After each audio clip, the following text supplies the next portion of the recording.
friends, welcome to Amazing Cooking. ഞാൻ മഞ്ജുശ്രീ. എല്ലാവർക്കും സുഖല്ലേ? എല്ലാവർക്കും എൻ്റെ ഓണാശംസകൾ നേരുന്നു. ഇന്ന് ഓണം സ്പെഷ്യലായിട്ട് മാംഗോ അച്ചാറാണ് ഞാൻ നിങ്ങളുമായിട്ട് ഷെയർ ചെയ്യുന്നത്. വെറും 5 മിനിറ്റ് മാത്രം മതി ഈ രുചിയേറും അച്ചാർ തയ്യാറാക്കാൻ. അപ്പോൾ ഈ ഓണത്തിന് നിങ്ങൾ ഇങ്ങനെ ഒരു മാങ്ങ അച്ചാർ തയ്യാറാക്കി നോക്കാൻ മറക്കരുത് കേട്ടോ. ഇതിനു വേണ്ട ഇൻഗ്രീഡിയൻസ് ഇതേപോലത്തെ 2 പച്ചമാങ്ങയാണ് മാങ്ങാച്ചാർ ഉണ്ടാക്കാനായിട്ട് ഞാനിവിടെ എടുത്തു വെച്ചിട്ടുള്ളത്. മാങ്ങ നമുക്ക് 2 രീതിയിൽ അച്ചാറിടാം.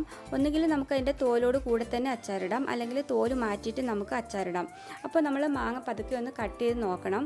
അതിൻ്റെ തോല് നല്ല കട്ടിയുള്ളതാണെങ്കിൽ നമുക്ക് അത് വെച്ചിട്ട് അച്ചാറിടണ്ട, അപ്പോൾ അതിനൊരു ടേസ്റ്റ് ഉണ്ടാവില്ല അച്ചാറിന്. അപ്പോൾ നമുക്ക് ആ തോല് കട്ട് ചെയ്ത് മാറ്റാം. അതേപോലെ ചിലപ്പോൾ നല്ല തിന്നായിട്ടുള്ള തോലായിരിക്കും. അപ്പോൾ അങ്ങനെ വരുവാണെങ്കിൽ നമുക്ക് ആ തോലോട് കൂടെ തന്നെ നമുക്ക് അച്ചാറിടാം. അപ്പോൾ ഈ മാങ്ങയ്ക്ക് ഇവിടെ കുറച്ച് കട്ടിയുണ്ട് ഈ തോലിന്. അപ്പോൾ ഞാൻ ഈ തോലൊക്കെ ഒന്ന് മാറ്റി ഈ മാങ്ങ ചെറിയ ചെറിയ കഷ്ണങ്ങളായിട്ട് എടുക്കുകയാണ്. മാങ്ങ ചെറിയ ചെറിയ കഷ്ണങ്ങളായിട്ട് ഞാനിവിടെ അരിഞ്ഞെടുത്തിട്ടുണ്ട്.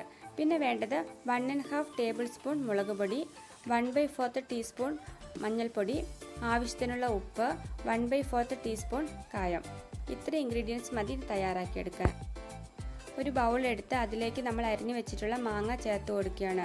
എന്നിട്ട് അതിലേക്ക് ആവശ്യമായിട്ടുള്ള മഞ്ഞൾപ്പൊടി, മുളക് പൊടി, ഉപ്പ്, കായം ഇത്രയും ഇൻഗ്രീഡിയൻസ് ചേർത്ത് കൊടുത്ത് നന്നായിട്ടൊന്ന് മിക്സ് ചെയ്ത് കൊടുക്കുക.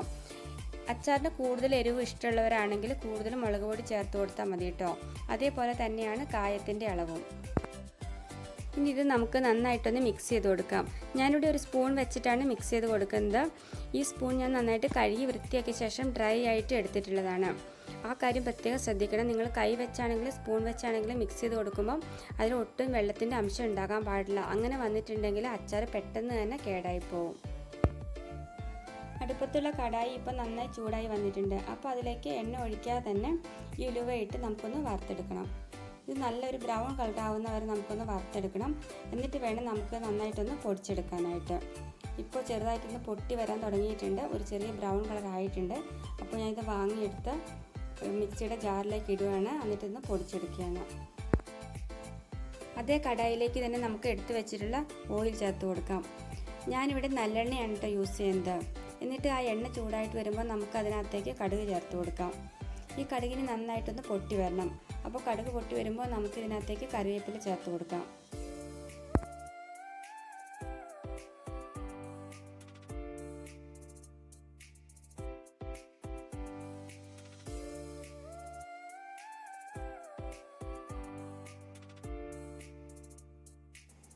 ഇതിലേക്ക് നമുക്കിനി പൊടിച്ച് വെച്ചിട്ടുള്ള ഉലുവ ചേർത്ത് കൊടുക്കാം. എന്നിട്ട് എല്ലാം കൂടെ നന്നായിട്ടൊന്ന് മിക്സ് ചെയ്ത് കൊടുക്കുക. ഗ്യാസ് ഫ്ലെയിം നമുക്ക് നന്നായിട്ടൊന്ന് താത്തി കൊടുക്കണം. ഇതിലേക്കാണ് നമ്മളിനി മാങ്ങ ചേർത്ത് കൊടുക്കുന്നത്. മാങ്ങ ചേർത്ത് കൊടുത്തതിന് ശേഷം എല്ലാം കൂടെ നന്നായിട്ടൊന്ന് മിക്സ് ചെയ്ത് കൊടുക്കുക. എന്നിട്ട് നമുക്ക് ഗ്യാസ് ഓഫ് ചെയ്യാം.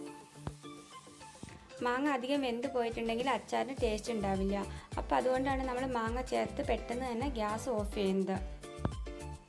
നിങ്ങൾക്ക് മാങ്ങയ്ക്ക് കൂടുതൽ ഗ്രേവി വേണമെന്നുണ്ടെങ്കിൽ കുറച്ച് വെള്ളം നന്നായിട്ട് ബോയിൽ ചെയ്ത ശേഷം തണുപ്പിച്ച് നമുക്ക് ഇതിൻ്റെ കൂട്ടത്തിൽ ചേർത്ത് കൊടുക്കാം. അതേപോലെ മാങ്ങയ്ക്ക് പുളി കുറവാണെന്നുണ്ടെങ്കിൽ 2 ടേബിൾ സ്പൂൺ വിനാഗിരി ചേർത്ത് കൊടുത്താൽ മതി. മാങ്ങയ്ക്ക് ചെറിയ പുളി കിട്ടും. അപ്പോൾ നിങ്ങളെല്ലാവരും ഈ ഓണത്തിന് ഇങ്ങനെ മാങ്ങ അച്ചാർ വീട്ടിൽ ട്രൈ ചെയ്ത് നോക്കണം. നിങ്ങൾക്ക് ഇഷ്ടപ്പെട്ടിട്ടുണ്ടെങ്കിൽ എന്നെ ഫീഡ്ബാക്ക് അറിയിക്കാൻ മറക്കരുത്. ലൈക്ക് ചെയ്യുക, ഷെയർ ചെയ്യുക, കമൻറ്റ് ചെയ്യുക.